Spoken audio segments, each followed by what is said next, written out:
restaurant owner lets his biases dictate his actions. Join us as we unravel a story of pride, downfall, and unexpected redemption that will change the way you see success. The proprietor of the esteemed dining establishment stood near its entrance, meticulously observing the evening's patrons with the seasoned discernment he had cultivated over many years. His restaurant El Aim Zon Elegante represented more than just an opulent eatery.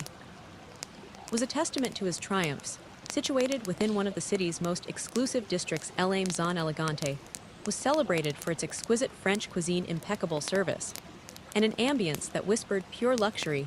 He had painstakingly built the restaurant's reputation from its inception, making it the preferred destination for the city's elite lawyers, politicians, celebrities, and business magnates, all drawn by the promise of privacy and an unparalleled gastronomic experience. The owner upholding the restaurant's sophisticated image was paramount. Every detail mattered, from the pristine white tablecloths to the perfectly arranged floral centerpieces gracing each table. The soft radiance of crystal chandeliers bathed the room in a warm glow, while the subtle strains of classical music played in the background, enhancing the elegant atmosphere. The establishment was designed to exude refinement, and he took immense pride in ensuring that only a specific type of clientele crossed its threshold. He himself was a man of distinction in his early 60s, with silver hair meticulously combed and a sharply tailored suit. He carried himself with an air of authority, his features sharp, his posture impeccable, and his demeanor consistently calm and controlled. His affluence was evident not only in his appearance, but in his every gesture. He was proud of his achievements and firmly believed that the exclusivity of his restaurant mirrored his success. However, beneath that polished exterior lay and who harbored specific notions about who belonged in his establishment and who did not. Although careful never to exhibit overt racism, those intimately familiar with him were well aware of his biases. He prided himself on his ability to make subtle judgments about individuals, often based on their appearance, background, or conduct. To him, El Aim Zon Elegante was a sanctuary for people of true class, and he was determined to preserve that standard. This meant that certain individuals whom he deemed unsuitable for his establishment were quietly but deliberately discouraged from returning that evening.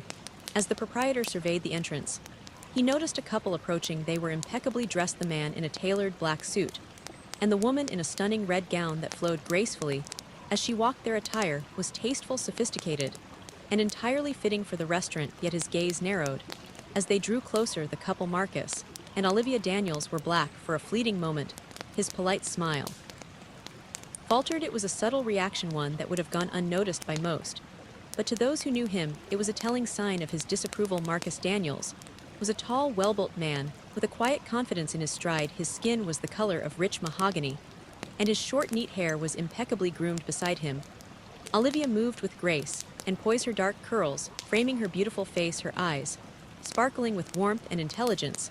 They were a striking pair, a picture of elegance and accomplishment. For the owner, their race overshadowed all else. He immediately questioned whether they belonged in his restaurant, whether they would conform to the image he had so diligently cultivated over the years.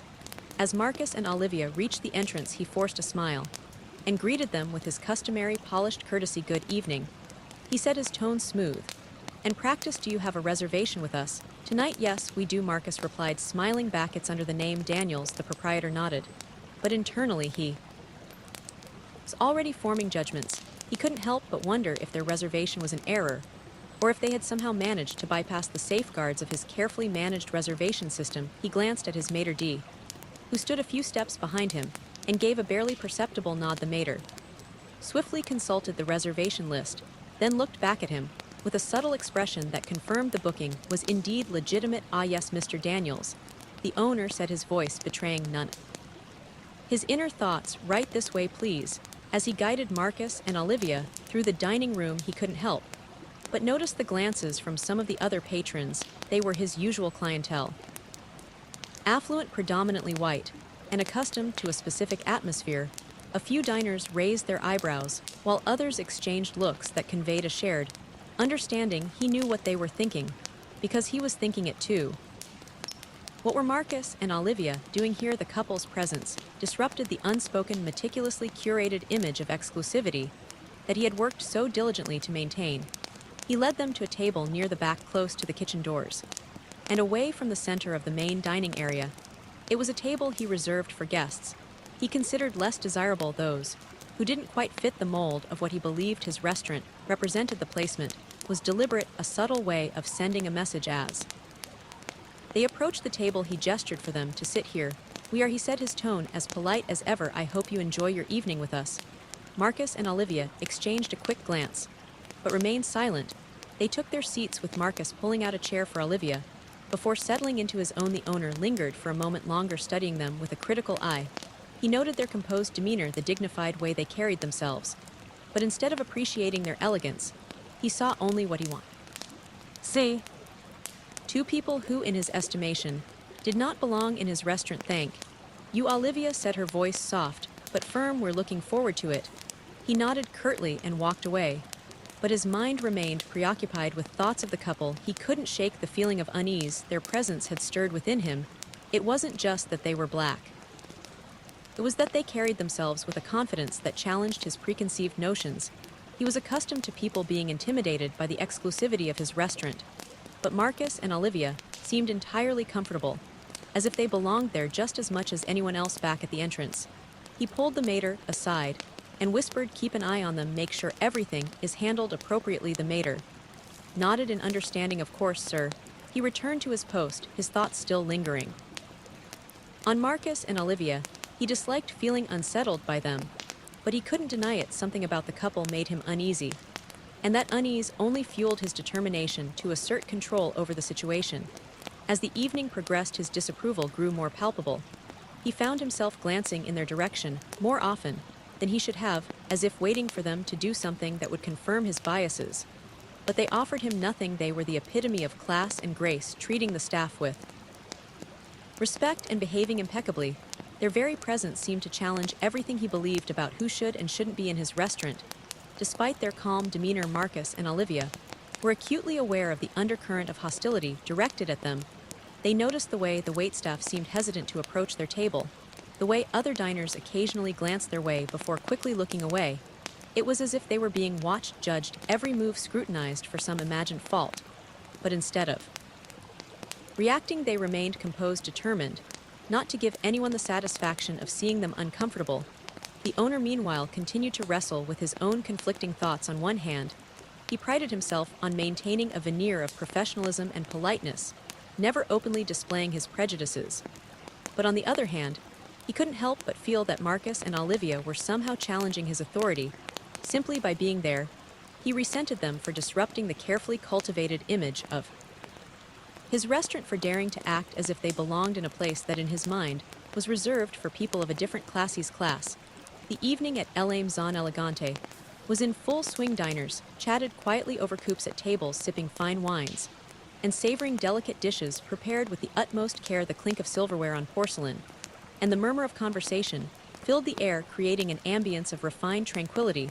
For the owner, everything was as it should be, everything except presence of Marcus and Olivia Daniels. The couple had been seated for a while now, patiently awaiting their meal. Marcus and Olivia had followed all protocols. They had made a reservation well in advance, arrived on time, and conducted themselves with the utmost politeness. Yet the owner's irritation simmered just below the surface. He couldn't shake the feeling that they didn't belong here, that their presence disrupted the meticulously crafted atmosphere of his establishment. He was determined to find a way to reassert control, to remind them that this was his restaurant. His first move was subtle, but deliberate. He instructed the waitstaff to delay serving Marcus and Olivia's food, while other tables received their orders promptly. The couple's appetizers were conspicuously late. Marcus and Olivia exchanged a glance, but said nothing, choosing instead to sip their water and engage in quiet conversation. They had noticed the delay, but they refused to let it spoil their evening. As the minutes ticked by, the owner's frustration grew.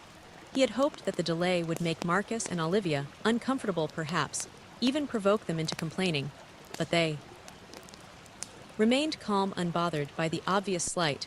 This composure only irritated him further.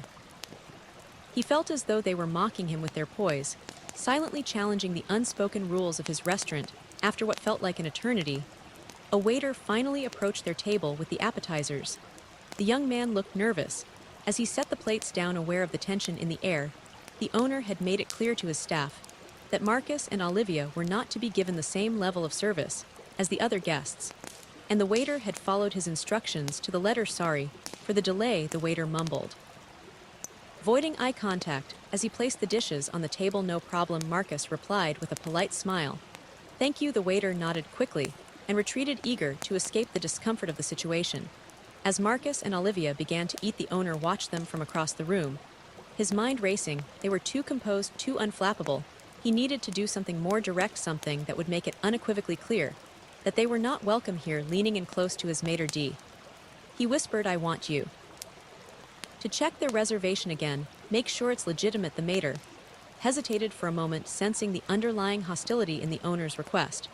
But he knew better than to question his boss. Of course, sir, he replied, bowing slightly before hurrying away to carry out the order. A few minutes later, the maitre returned, confirming that the reservation was indeed valid.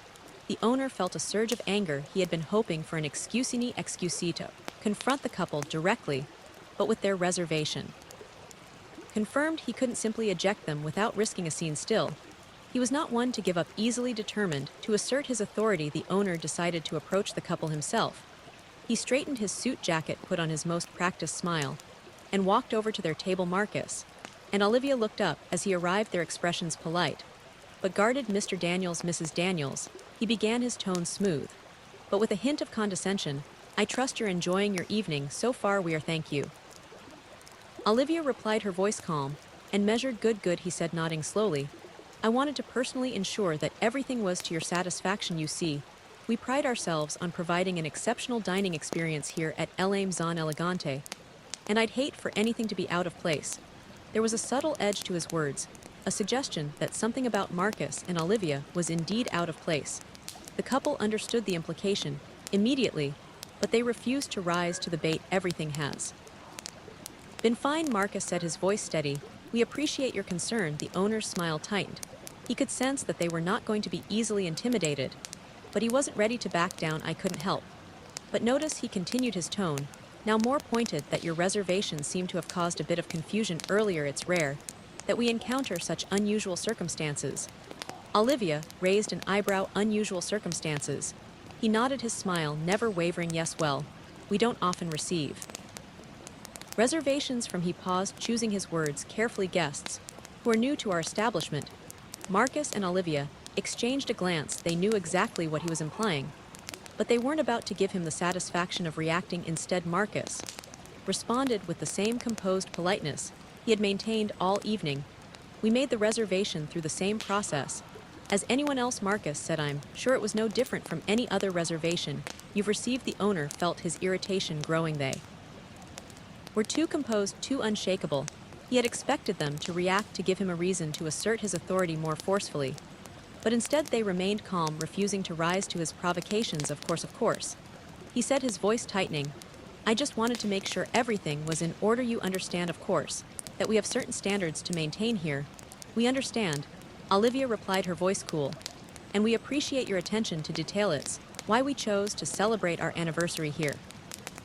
His smile faltered for a fraction of a second. They had mentioned their anniversary, a detail he hadn't known before. For a brief moment, he considered backing down, letting the matter rest. But his pride wouldn't allow it. He had made up his mind that Marcus and Olivia didn't belong here, and he wasn't going to let them enjoy their evening without reminding them of that fact. Well, he said, straightening up slightly, I'm glad to hear that, but I must say I'm surprised you chose L'Ame Zone Elegante for such a special occasion. It's not the sort of place one typically finds your type of clientele. The words hung in the air, heavy with the weight of their meaning. It was the first time he had directly referenced their race, and he watched their reactions, closely waiting for a crack in their composure. But Marcus and Olivia didn't flinch.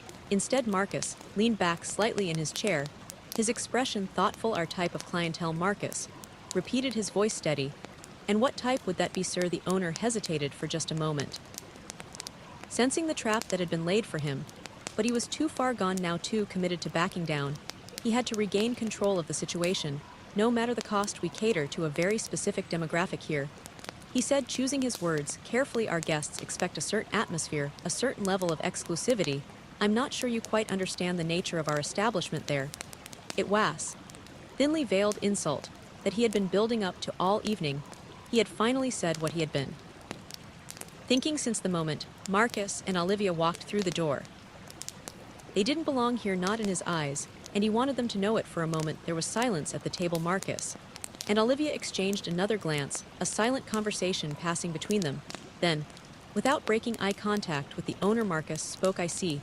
Marcus said quietly. "Thank you for clarifying that, sir." There was something in Marcus's tone that made the owner uneasy, but he couldn't quite put his finger on it.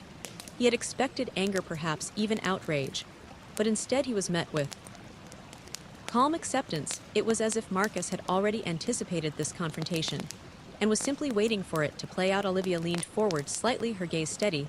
"We appreciate your concern, sir," she said, her voice firm but polite. "But I assure you we are fully aware of the nature of your establishment. That's why we chose to dine here. We were looking forward to enjoying a special evening together." The owner felt a flicker of doubt. There was something about the way they spoke, the quiet confidence they exuded, that unsettled him, but he quickly pushed the doubt aside. He was the owner of this restaurant, and he had the final say on who was welcome and who was not. "I'm afraid I must insist," he said, his voice growing colder. "I don't believe this is the right place for you. I think it would be best if you left." The words were out before he could stop himself. He had crossed the line, and he knew it, but there was no turning back now. He had made his position clear, and he was determined to see it through. Marcus and Olivia sat silence for a moment, letting his words sink in. Then, slowly, Marcus stood up. Olivia followed suit, her expression calm but resolute. They both knew that they could have escalated the situation further, but they also knew it wasn't worth it. This was not the time or place for a fight. They had been disrespected, humiliated, even, but they refused to let him see them as anything other than dignified. As they gathered their belongings, the owner felt a pang of something he couldn't quite identify. Was it regret, doubt? He wasn't sure, but he quickly buried the feeling, reminding himself that he had done what needed to be done. He had protected the image of his restaurant, ensured that it remained a place for the right kind of people. But just as they were about to leave, Marcus turned back to face him. There was a calm intensity in his eyes, a quiet strength that made the owner suddenly feel very small. "Thank you for your time, Sir." Marcus said, his voice steady. "We won't trouble you any further, but remember this. People will always show you who they really are, one way or another." Olivia nodded in agreement, her gaze steady. "Have a good evening," she added, her voice polite but firm. With that, Marcus and Olivia turned and walked out of the restaurant, leaving the owner standing there, his hands clenched at his sides. The other diners, who had been watching the confrontation with varying degrees of interest, quickly returned to their meals, pretending not to have noticed what had just transpired. But the tension in the room remained, a lingering unease that hung in the air long after Marcus and Olivia had gone. The owner returned to his post, his expression carefully composed. But inside, he couldn't shake the feeling that he had made a mistake. A small voice in the back of his mind whispered that there would be consequences for what he had done, that this night would come back to haunt him. But he ignored the voice, pushing it down, along with the uncomfortable feelings that accompanied it. He had won. He had asserted his authority, protected the integrity of his establishment, and that was all that mattered, or so he told himself. But deep down in a place, he rarely allowed himself to acknowledge, he knew that this was far from over. He had set something in motion, something he couldn't control. And though he didn't realize it, yet the events of this evening would change his life in ways he could never have imagined. As Marcus and Olivia walked away from La Maison Elegante, they exchanged a glance. There was no need for words. They both knew what the other was thinking. They had been humiliated, but they had also seen something in the owner that he had not intended to reveal. His weakness, his fear, his insecurity, and they knew that in the end it was he who would pay the price for his actions. They had a plan, a way to turn this night of humiliation into something much more powerful. They had the resources, the connections, and most importantly, the resolve to see it through. For now, though, they walked away quietly, leaving the past behind them, as they stepped into the future that would look very different for the proprietor and La Maison Elegante. The battle had just begun. It had been a few days since the incident at La Maison Elegante, and the owner had mostly put the unpleasant evening out of his mind. He had convinced himself that he had handled the situation well, that he had protected his restaurant from the intrusion of people who didn't fit his carefully curated image. To him, Marcus and Olivia Daniels were a brief, unfortunate disruption. Nothing more. He expected that his life and business would continue, as they always had, untroubled by the events of that night. But life has a way of turning the tables. When when one least expects it, it was a quiet morning at the restaurant. The dining area normally filled with the soft hum of conversations, and the clinking of fine china was empty, and still, he was in his office reviewing the weekly reports. His mind, focused on the usual minutiae of running his business. His restaurant was a well-oiled machine, and he took pride in overseeing every detail, ensuring that nothing was left to chance. As he sifted through the papers on his desk, his assistant knocked on the door and entered holding a sleek envelope. The assistant, a young man named Charles, was typically unflappable, but today there was an unusual note of curiosity in his voice. Sir Charles said, handing the envelope to him, "This came for you this morning. It's marked urgent." He took the envelope, frowning slightly as he examined it. The paper was heavy, embossed with a subtle pattern that suggested wealth and sophistication. The return address was from a prestigious law firm, one that he recognized as being associated with high-profile clients and significant financial dealings. "Thank you, Charles," he said, dismissing the assistant with a wave of his hand. Once he was alone, he carefully opened the envelope, intrigued by its contents. Inside was a letter printed on fine stationery with the law firm's letterhead at the top. The text was formal and to the point. "Dear Sir Asterisk, we are writing on behalf of a client who has expressed significant interest in acquiring your restaurant chain. Our client, a prominent investor with a substantial portfolio in the hospitality industry, is prepared to make an offer that we believe you will find more than satisfactory. Due to the sensitive nature of this transaction, our client has requested a private meeting to discuss the terms and conditions of the acquisition. Please contact our office at your earliest convenience. Arrange a time that suits your schedule. We look forward to your prompt response. Sincerely, Andrew H. Mitchell **, Mitchell Stevens and Company." He read the letter twice, a slow smile spreading across his face. The prospect of selling his restaurant chain for a handsome profit was certainly appealing, though he had no immediate plans to retire. The idea of cashing out at a peak moment was something he had considered in the past. The letter's tone and the law firm's reputation suggested that this offer was serious, perhaps even extraordinary, but there was one detail that piqued his curiosity. The identity of the investor was not revealed. He assumed it was a tactic to keep negotiations discreet, but a part of him was eager to know who was behind the offer. Was it a competitor looking to expand, or perhaps a wealthy entrepreneur seeking to break into the fine dining market? The possibilities intrigued him, deciding that this was an opportunity worth exploring. He immediately contacted the law firm and arranged a meeting for the following day. He felt a surge of anticipation as he hung up the phone. If the offer was as lucrative as the letter suggested, this could be the deal of a lifetime. The next day he arrived at the law firm's office, a sleek building in the heart of the city's financial district. The lobby was all glass and polished stone, a testament to the firm's success and the wealth of its clientele. He was greeted by a well-dressed receptionist who escorted him to a conference room on the top floor. The room was spacious, with floor-to-ceiling windows that offered a panoramic view of the city skyline. A large, polished table dominated the center of the room, flanked by comfortable leather chairs. He was early as usual, and he took a moment to appreciate the luxury of the surroundings. He had always prided himself on being a man of taste, someone who understood the finer things in life. This setting, with its understated elegance, appealed to him. It was the kind of place where deals worth millions were made, where power and influence were quietly wielded. As he waited, he allowed himself to imagine what life might be like after the sale. He could travel more, perhaps buy a villa in the south of France or a penthouse in New York. He could invest in other ventures, expand his portfolio, or even start a new business. If he wished, the possibilities were endless, and the prospect of such freedom was intoxicating. The door to the conference room opened, and he turned, expecting to see a senior partner from the law firm, or perhaps the mysterious investor himself. Instead, he was met with a sight that stopped him cold. The doorway, impeccably dressed in tailored business attire, were Marcus and Olivia Daniels. For a moment his mind struggled to process what he was seeing. He had expected a wealthy investor, someone from his asterisk world, someone who fit his idea of what a hyper dealmaker looked like. The last people he expected to see were the same couple he had thrown out of his restaurant just a few days ago, yet there they were, calm, composed, and exuding an air of quiet confidence. Sir Marcus, said his voice, smooth and professional, "Thank you for coming. We appreciate you taking the time to meet with us." He blinked, his usual composure slipping for just a moment. "Mr. Daniels, Mrs. Daniels. I I wasn't expecting, he trailed off, unable to find the words. Olivia stepped forward, her expression polite. But firm. Please have a seat, sir. We have much to discuss. Still reeling from the shock, he found himself moving mechanically, taking a seat at the table. Marcus and Olivia did the same, sitting directly across from him.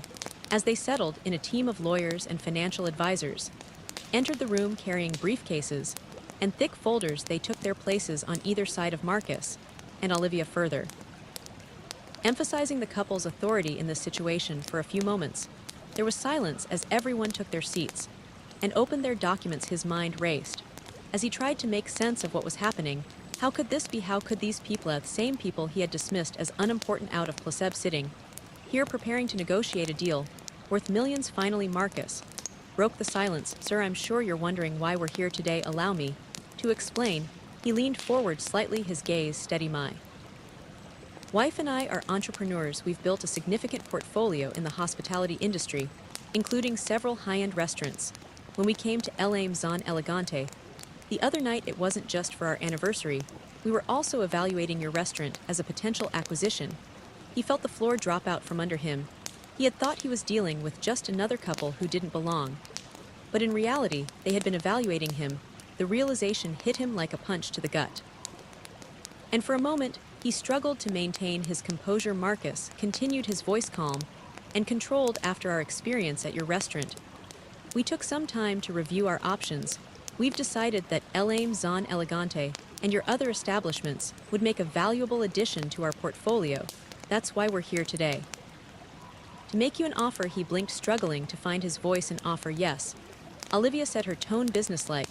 We're prepared to purchase your entire restaurant chain for a price well above market value. We believe this will be a beneficial transaction for both parties. He stared at them, still trying to process the situation. It didn't make sense. Why would they want to buy his restaurants after the way he had treated them? And more importantly, why were they willing to offer more than the market value? There had to be a catch. Seeing the confusion on his face, Marcus decided to clarify. We're offering you a generous price because we believe in the potential of these establishments. However, there are conditions that must be met for the deal to go through. Conditions? He echoed, his voice tight. Yes, Marcus said, leaning back in his chair. First, the sale must be completed immediately. We don't want this process to drag out over months. We have the resources to finalize the transaction quickly, and we expect the same from you. He nodded slowly. That was unusual but not unheard of in high-stakes deals. He could see the logic in wanting to move quickly, especially if they were serious about expanding their portfolio. What else? He asked, trying to keep his tone neutral. The second condition, Olivia said, her gaze locking onto his, is that you leave quietly once the sale is complete. You will step away from the business entirely. No public statements, no interviews, no lingering involvement. You will simply take your profit and move on. His eyes narrowed. This condition was more troubling. He had built these restaurants from the ground up, invested years of his life into making them successful. The idea of walking away without a word, without any acknowledgement of his role, felt like a betrayal of everything he had worked for. And finally, Marcus added, his voice taking on a harder edge, you will agree never to open a similar establishment again. You will not compete with us in any way, shape, or form. If you do, we will consider it a breach of contract and pursue legal action. At this, his composure cracked. He had expected a straightforward business transaction, not a hostile takeover. The conditions they were laying out felt like an attack, a deliberate attempt to strip him of his identity and his legacy. He could feel his anger rising, but he forced himself to stay calm, to think rationally. Why these conditions? He asked, his voice tight with barely suppressed emotion. Why do you want me out so completely? Marcus and Olivia exchanged a glance before Marcus responded. Let's just say we believe in doing business with integrity, sir. The way you treated us the other night showed us exactly who you are, and we have no interest in being associated with that kind of attitude. We're offering you a way out, a very profitable way out, but it comes with the understanding that you will step aside completely. He felt a flash of indignation. How dare they judge him? They didn't know him, didn't understand the pressures he was under, the image he had to maintain. But as he looked at Marcus and Olivia, he realized that there was no point in arguing. They held all the cards now, and they knew it. Still, he couldn't help but push back. And if I refuse, what happens then? Olivia's expression didn't change, but there was a steeliness in her eyes as she replied, if you refuse, we'll walk away from this deal, and we'll make sure everyone knows exactly Why your investors, your clients, the Mediathiel, all hear about how you treated us. And trust me, sir, in today's world, that kind of story spreads fast his stomach. Churned, he knew. She was right, a scandal like that could ruin him, destroy everything he had built. His reputation, his business, his future, it would all be in jeopardy. The realization was bitter. But there was no escaping it. He was trapped, cornered by his own actions. The same couple he had dismissed as insignificant now had the power to take everything from him, and there was nothing he could do about it. For a long moment he sat in silence, his mind racing. As he considered his options, he could try to negotiate, but he knew it would be futile. Marcus and Olivia had come prepared, and they weren't going to back down. They were offering him a way out, and as much as it pained him to admit it, he knew he had no choice but to take it. Finally, with great reluctance, he nodded. Fine, he said, his voice heavy with resignation. I'll agree to your terms. A small, satisfied smile played on Marcus's lips. Excellent, our lawyers will finalize the paperwork, and we can move forward with the sale. Olivia nodded in agreement, her expression softening slightly. You're making the right decision, sir. This will be good for everyone involved. He didn't respond. He didn't trust himself to speak, afraid that his anger and bitterness might spill over. Instead, he simply nodded again, signaling his acquiescence. The meeting continued, with the lawyers going over the details of the contract, outlining the process for the sale. He listened in a daze, his mind still reeling from the shock of the situation. It felt surreal, as if he were watching someone else's life unfold. But it was real, too real, and there was no escaping it. By the time the meeting ended, the deal was all but sealed. The final papers would be signed within the week, and then it would be over. He would walk away with a substantial sum of money, but at the cost of everything. He had worked for everything that had defined him. As Marcus and Olivia stood to leave, Marcus extended his hand to him. Thank you for your cooperation, sir.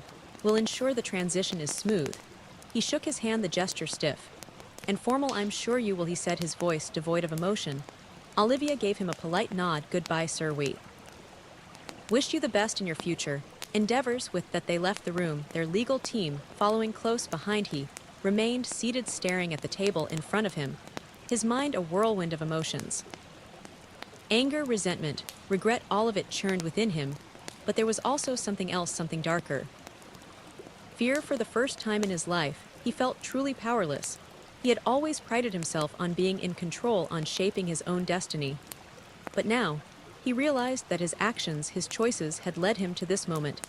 He had no one to blame but himself. As he sat there in the empty conference room, he understood that his life would never be the same. He had lost more than just his business. He had lost his pride, his dignity, his very sense of self. And there was no way to undo the damage, no way to turn back time. The twist of fate that had brought Marcus and Olivia into his life had upended everything he knew, leaving him adrift in a world that suddenly felt alien and hostile. All he could do now was accept the consequences and try to find a way forward, though he had no idea what that path might look like. For the first time in his life, he felt the weight of his own insignificance. He had always believed that wealth and power made him untouchable, that he was above the people he looked down on, but now he understood the truth. In the end, it wasn't money or status that defined a person, but the choices they made, the way they treated others. And he knew that his choices had led him to this moment of defeat, of surrender, of bitter realization. As he left the law firm and stepped out into the bustling city streets, he felt the cold wind bite at his skin. He pulled his coat tighter around him, but it did little to stave off the chill that had settled deep in his bones. The city moved around him, indifferent to his plight, as he made his way back to the restaurant that for a little while longer was still his. But as he walked, he knew that the world he had once commanded was slipping away, and there was nothing he could do to stop it. The crisp autumn air seemed colder than usual.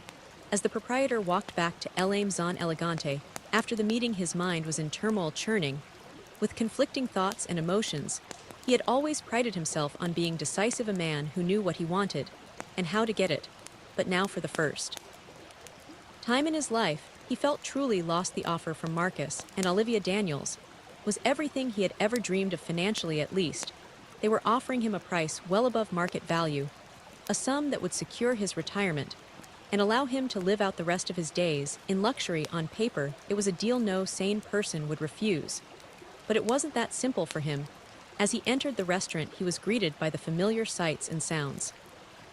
The soft lighting, the clinking of glasses, the murmur of conversations. Normally, these things would have filled him with pride, a sense of accomplishment for what he had built. But today they only reminded him of what he stood to lose. He retreated to his office, closing the door behind him. He sank into his leather chair, staring at the framed photos on the wall, certificates of achievement, the articles praising his restaurant's success. These were the symbols of his life's work, the legacy he had created through years of hard work and dedication. And now it was all slipping away, threatened by a deal. He felt cornered into accepting. His thoughts kept circling back to Marcus and Olivia. The memory of that night, he had dismissed them, insulted them, and ultimately thrown them out of his restaurant. Not at him. At the time he had felt justified, even righteous in his actions. But now those actions had come back to haunt him in ways he never could have imagined. The thought of losing his restaurant to the very people he had disrespected was almost unbearable. It wasn't just about the money. It was about his pride, his identity. For years, he had crafted an image for himself. A man of wealth, power, and influence, someone who commanded respect and admiration. Selling his restaurant to a black couple, no matter how wealthy or successful they were, felt like a betrayal of everything he had built. But the financial incentive was undeniable. The offer was generous, more than generous, really. It was enough to ensure that he and his family would never want for anything again. Yet as he weighed the decision, he found himself trapped between two powerful forces: his pride and his greed. The more he thought about it, the more he realized how deeply his pride was wounded. He had always seen himself as above the people. He served above the people who worked for him, and certainly above the people he considered outsiders. The idea of those outsiders taking control of what he had built, profiting from his hard work, was intolerable. And yet what choice did he have? He leaned back in his chair, rubbing his temples, as he tried to make sense of it all. The pressure from his investors and partners was mounting. They had been enthusiastic about the offer when he had hinted at it, seeing it as a golden opportunity to cash out. They were unaware of the racial undercurrents that complicated the situation for him. To them, this was just another business deal, a chance to walk away with a substantial profit. If they knew the truth, if they understood how deeply his racism ran, he knew they would be shocked. They had always seen him as a savvy businessman, someone who made decisions based on logic and profit, not prejudice.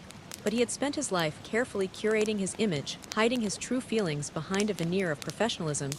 He had never let anyone see the contempt he held for those who didn't fit his idea of who belonged in his world. But now, his bigotry was costing him everything. The very attitudes he had held so tightly were now the source of his greatest struggle. He could see the irony in it, even if he wasn't ready to laugh at it. Yet his phone buzzed on the desk, pulling him from his thoughts. It was a message from one of his investors, a man named Richard Foster. Richard had been with him from the beginning, one of the first to believe in his vision for El Amazon Elegante. The message was brief, but the meaning was clear. We need to talk. Don't let this opportunity slip through our fingers. He knew what Richard wanted to discuss. The investors were growing impatient. They saw the deal as a once-in-a-lifetime chance to cash in on their investment, and they couldn't understand why he was hesitating.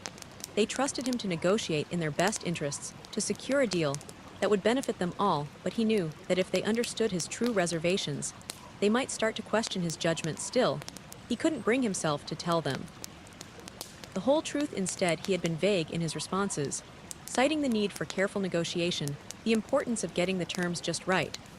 But as the days passed, it was becoming harder to justify the delay. The pressure was building, and he could feel the walls closing in around him. That night, he sat alone in his office, long after the restaurant had closed. The staff had gone home, the lights were dimmed, and the silence was almost oppressive. He poured himself a glass of whiskey and stared out the window at the city lights.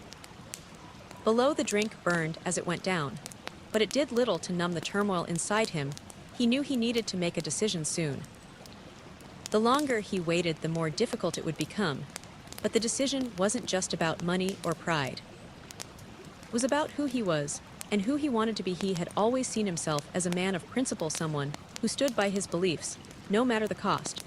But now those beliefs were being tested in ways he had never anticipated. As he sat there, he began to reflect on his past actions. He thought about the countless times he had judged others, dismissed them, or treated them unfairly simply because they didn't fit his narrow view of the world. He had always justified it to himself, telling himself that he was protecting his business, maintaining his image.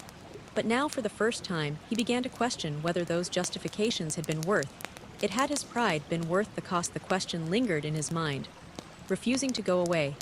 He had always believed that his success was a reflection of his superiority, that his wealth and status proved he was better than those he looked down on.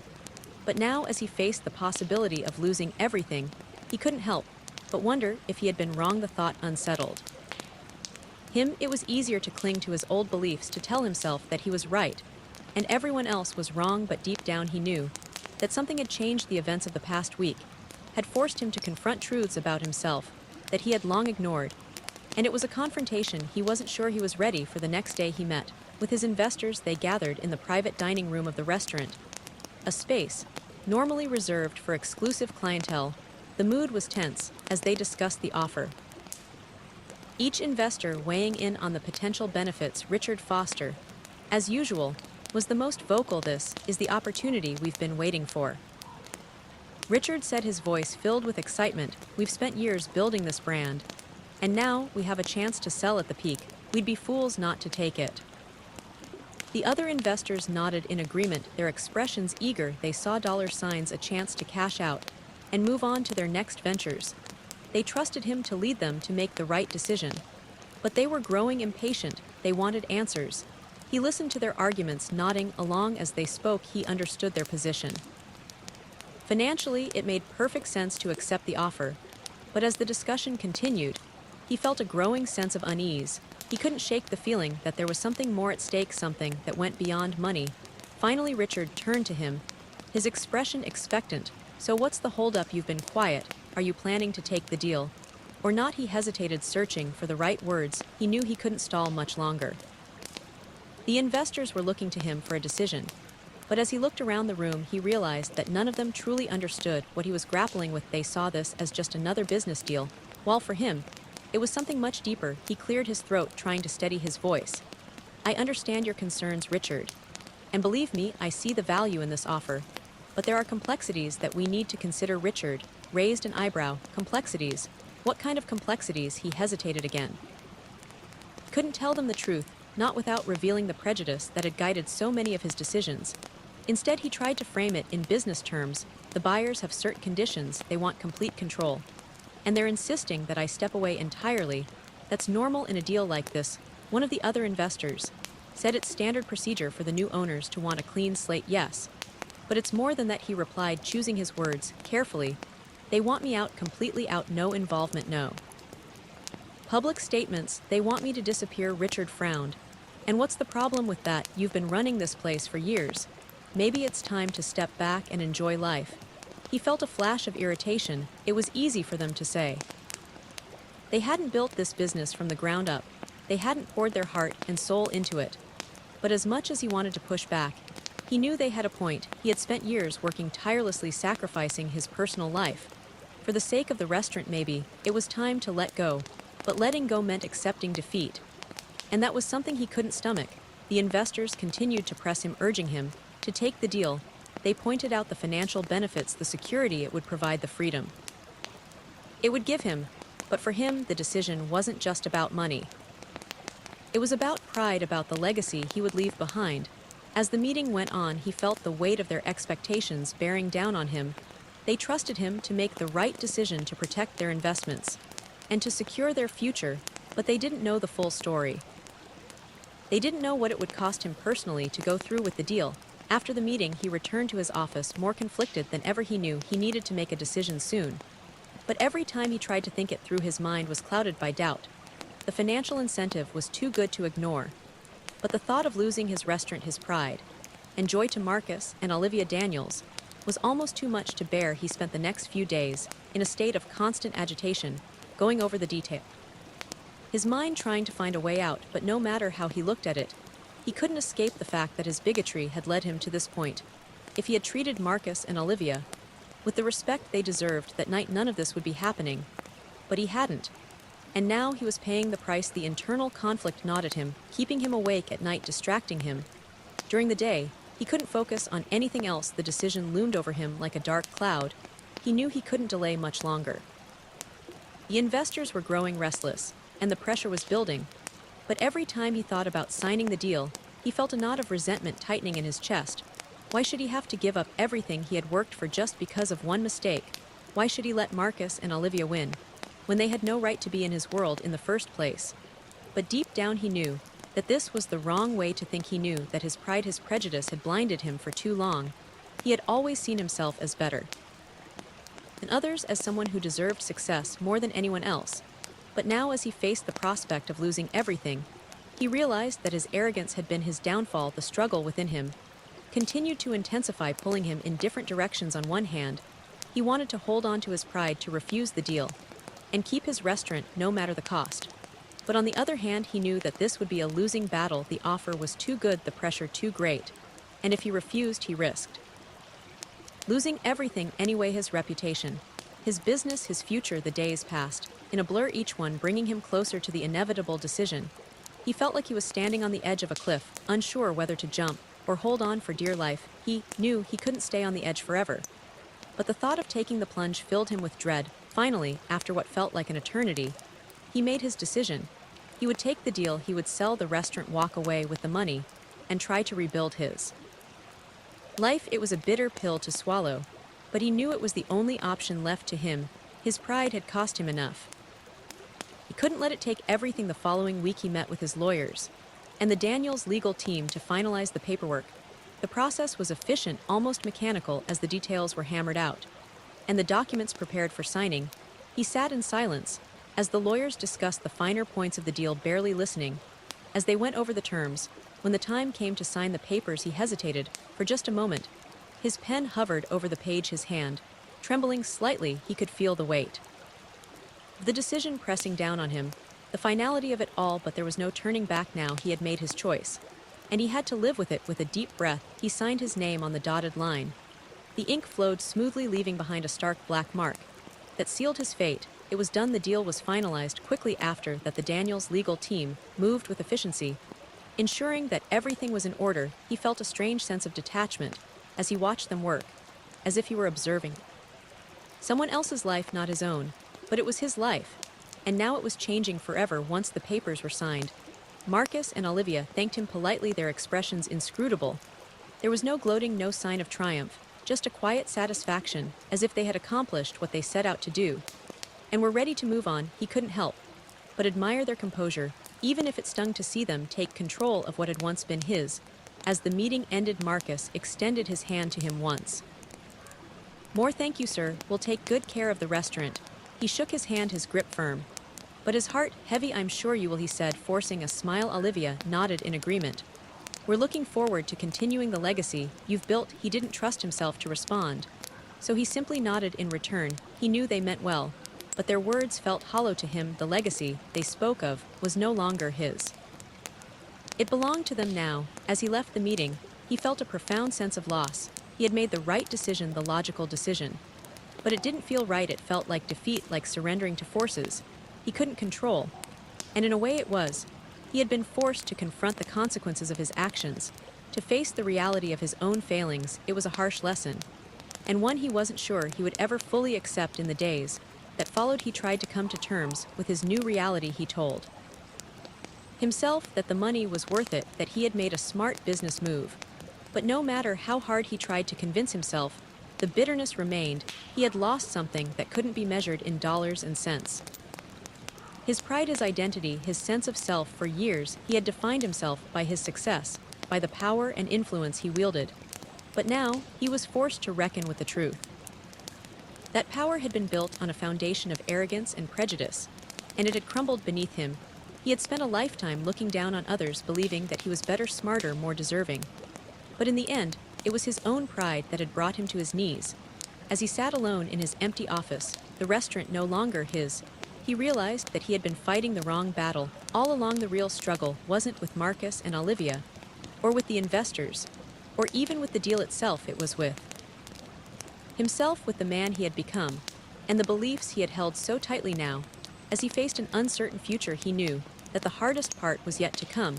He had to confront the truth about who he was and who he wanted to be, and that more than anything was the struggle he had been avoiding all his life. The day the proprietor reluctantly signed over his beloved restaurant, El Maison Elegante, to Marcus and Olivia Daniels, was one he would never forget: the crisp official signatures on the legal documents signified the end of an era for him, and the beginning of a new chapter for the Daniels. What had once been his pride and joy, the crown jewel of his career, was now theirs. The deal was done, and there was no turning back. He tried to keep his composure as he handed over the final set of keys, his fingers lingering for just a moment before letting them go. Marcus and Olivia accepted the keys with the same calm professionalism they had displayed throughout the negotiations. They thanked him politely, offering the same courteous smiles that they had given him the first time they stepped into the restaurant. But this time, he saw those smiles in a different light. They weren't just polite. They were triumphant. As he walked out of the office for the last time, he couldn't shake the feeling of finality that weighed down on him. The restaurant, once a symbol of his success and stature, no longer belonged to him. The realization settled over him like a heavy fog, obscuring any sense of satisfaction he might have felt from the money he had earned in the sale. He had signed away more than just a business. He had signed away a piece of himself. In the days that followed the sale of El Zon Elegante became the talk of the town. The local community, long accustomed to the restaurant's reputation as a symbol of exclusivity and prestige, was shocked by the sudden change in ownership. News of the sale spread quickly, fueled by the gossip mill that thrived in the upscale circles he had once been part of. But it wasn't just the sale itself that caused a stir. It was the story behind it, the tale of how the wealthy and proud restaurant owner had subtly disrespected a black couple who came to dine at his establishment, only to end up selling the entire business to that very same couple. The story spread like wildfire. It wasn't long before the details of the confrontation, the cold stares, the veiled insults, the ultimate ejection of Marcus and Olivia from the restaurant became common knowledge. People whispered about it in hushed tones, both horrified and fascinated by the turn of events. The story took on a life of its own, morphing into a cautionary tale about pride, prejudice, and poetic justice. As it made its way through the community, the narrative became more dramatic. With each retelling, some people added embellishments, recounting the incident with a touch of schadenfreude, relishing in the downfall of a man who had always thought himself superior to others. Others expressed genuine outrage, shocked that someone as prominent as he could have harbored such outdated and offensive views. The public announcement of the sale only added fuel to the fire. The local newspaper ran a headline that captured the essence of the story. Restaurant sells business to couple he once spurned. The article detailed the events that led to the sale, recounting how Marcus and Olivia Daniels, successful entrepreneurs in their own right, had turned the tables on him. The piece painted a picture of comeuppance of a man brought low by his own arrogance and bigotry. For the proprietor, the backlash was swift and merciless. His former clients, many of whom had once admired him for his success, began to distance themselves. They had tolerated his quirks and his insistence on maintaining a certain image for his restaurant. But now, with the truth about his behavior laid bare, they saw him in a different light.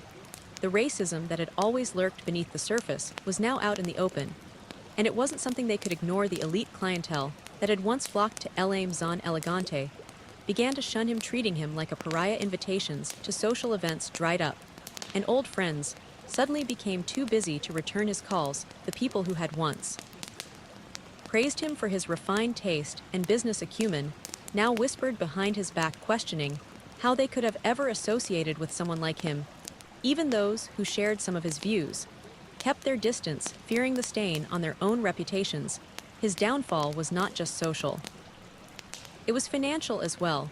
While the sale of the restaurant had left him with a sizable sum, it wasn't enough to maintain the lavish lifestyle he had grown accustomed to. The other business ventures he had invested in began to suffer as word of his behavior spread. Investors pulled out, wary of being linked to a man whose reputation was now tainted. Opportunities that had once been readily available to him began to dry up, leaving him with fewer and fewer options. The public reaction wasn't limited to whispers and cold shoulders. He began to receive letters and emails from people expressing their disappointment and disgust. Some were polite but firm. Others were openly hostile. Former employees who had once worked under his demanding gaze spoke out about the subtle racism they had experienced during their time at the restaurant. They recounted stories of being passed over for promotions, of being treated differently from their white colleagues, and of enduring his condescending remarks these revelations only further damaged his reputation. The narrative of his downfall became even more damning as the stories of his discriminatory behavior piled up. It wasn't just the one incident with Marcus and Olivia. There was now a pattern, a history of racism that could no longer be denied. The community that had once celebrated him as a successful businessman now saw him for what he truly was. A man whose wealth and status had masked a deep-seated prejudice. His attempts to salvage his reputation were futile. He tried to downplay the incident, insisting that it had been blown out of proportion, that he had merely been enforcing the high standards of his restaurant.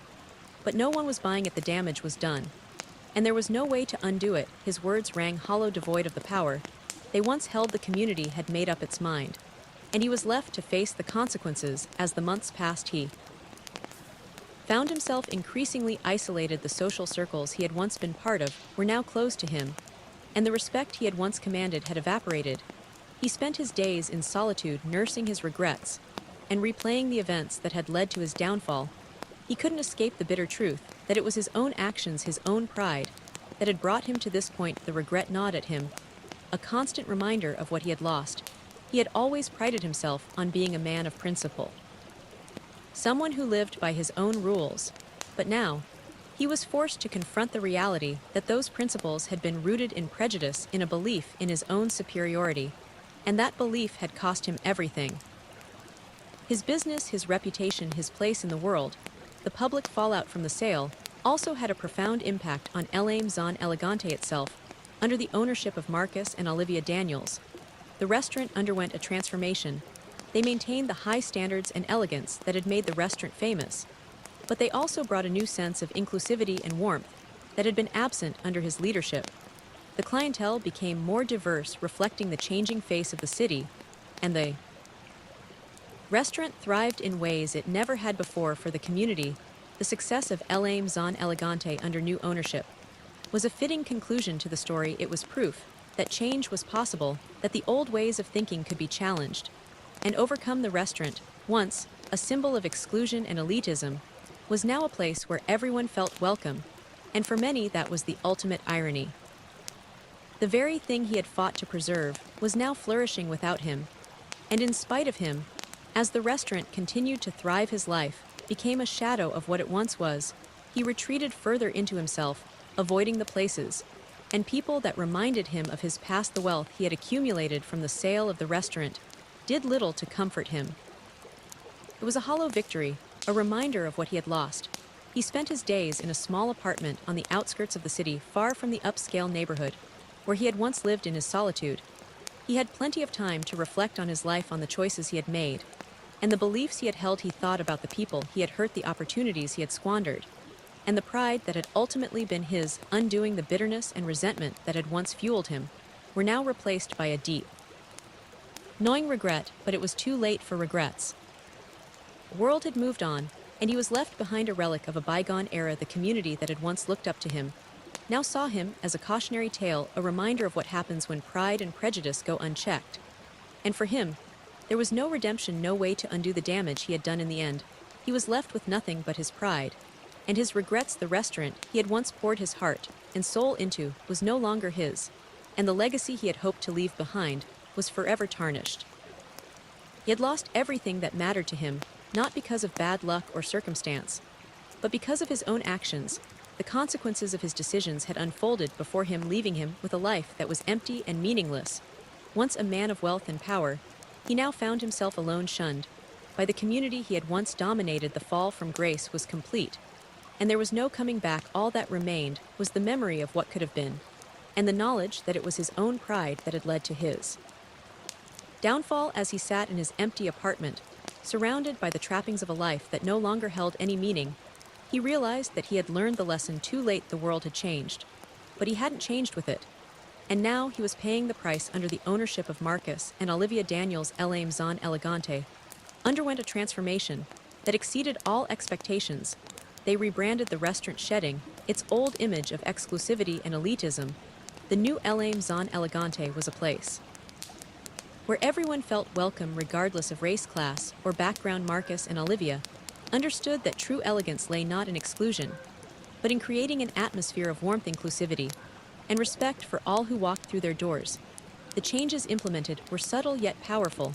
The decor was refreshed to reflect a more modern and diverse aesthetic, blending the restaurant's classic charm with contemporary touches that made it feel both luxurious and inviting. The menu evolved, offering a wider variety of dishes that celebrated different cultures and flavors. Marcus and Olivia took great care in ensuring that every aspect of the dining experience was designed to make people feel valued and appreciated. Word of the transformation spread quickly, and soon the restaurant was attracting a broader clientele than ever before. People from all walks of life came to experience the new La Maison Elegante, drawn by its reputation for excellence and its commitment to inclusivity. The restaurant became a symbol of positive change in the community, a place where the old barriers of race and class were broken down in favor of a more open and welcoming environment. Business flourished under Marcus and Olivia's leadership. The restaurant's revenue soared, and it consistently received glowing reviews from critics and patrons alike. It became a favorite destination for anniversary celebrations, and business meetings and reservations were often booked weeks in advance. Marcus and Olivia had succeeded not only in preserving the restaurant's legacy, but in elevating it to new heights. While Marcus and Olivia thrived, the former proprietor watched from the sidelines, now living in obscurity. He had been reduced to a mere spectator in the world he once dominated. He followed the success of La Maison Elegante from afar, reading the rave reviews in the newspapers and hearing about it from people in the community. Each article, each mention of the restaurant's newfound glory was a bitter reminder of what he had lost. He spent his days in quiet reflection, replaying the events that had led to his downfall over and over in his mind. He thought about the decisions he had made, the pride he had clung to, and the deep-seated prejudices that had ultimately cost him everything. The realization was painful. His racism had not only stripped him of his business, but it also robbed him of an opportunity to grow and evolve as a person in his younger years. He had been proud of the standards he maintained at La Maison Elegante. He had convinced himself that these standards were about preserving the restaurant's image, about keeping it exclusive and refined. But now, as he reflected on his past actions, he saw them for what they truly were: an excuse to exclude those he deemed unworthy, to uphold a sense of superiority that had no place in a changing world.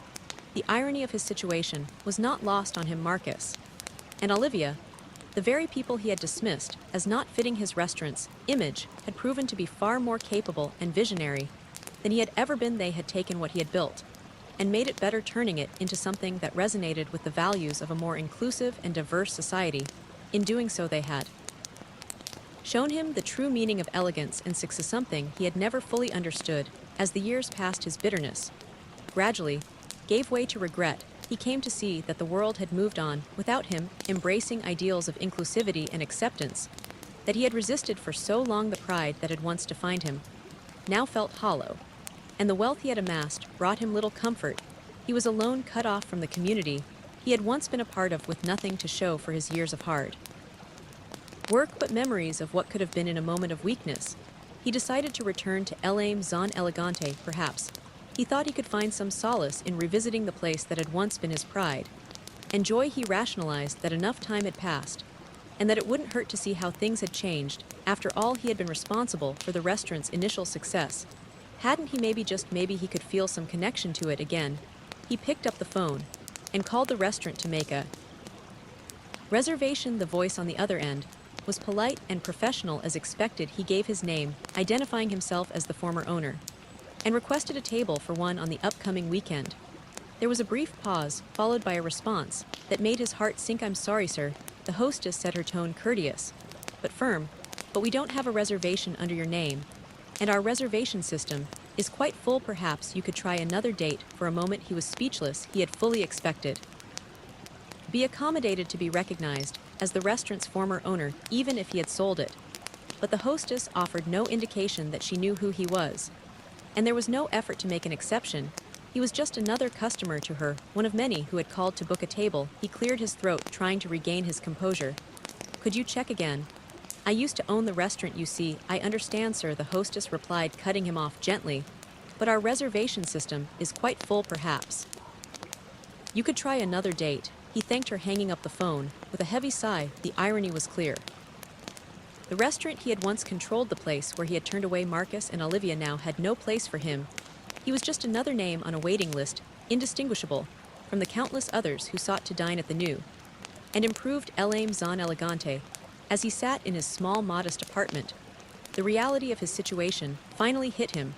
The restaurant had moved on, and so had the world. There was no going back, no reclaiming what he had lost. Marcus and Olivia had not only taken over his business, they had done what he had never been able to do. They had turned it into a place that welcomed everyone, that stood as a testament to the values of inclusivity and respect for him. There was no escaping the truth. His downfall had been of his own making. His racism had cost him his business, his reputation, and his place in the world. And now the restaurant that had once been his pride and joy was thriving without him.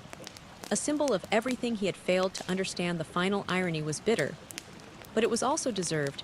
He had tried to preserve an image of exclusivity and superiority, only to see it shattered by the very people he had dismissed in the end. It was Marcus and Olivia who had the last word, turning El Zon Elegante into something greater than he had ever imagined. And he was left with nothing but his regrets, a lonely figure in a world that had moved on without him. What lesson resonated with you the most from this story? Share in the comments and subscribe for more transformative narratives.